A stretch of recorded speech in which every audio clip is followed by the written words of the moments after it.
1000 കോടി രൂപ തട്ടിയ അൽ മുക്താദിർ സ്വർണ്ണക്കടകൾ പൂട്ടി.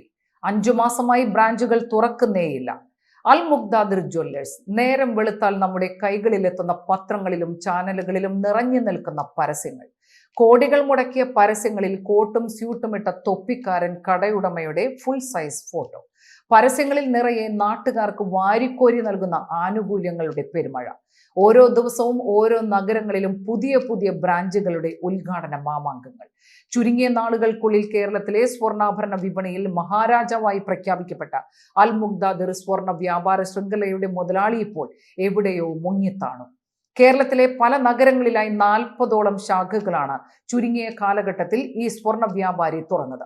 ഓരോ ബ്രാഞ്ച് തുറക്കുമ്പോഴും പുതിയ പുതിയ വിലക്കുറവുകളും പണിക്കൂലി കുറവുകളും നിക്ഷേപ പദ്ധതികളും ഒക്കെ പ്രഖ്യാപിക്കൽ ശൈലിയായിരുന്നു ജ്വല്ലറി ഉടമയായ മുഹമ്മദ് മൻസൂർ അബ്ദുൽ സലാം എന്ന തട്ടിപ്പ് വീരന്റേത്.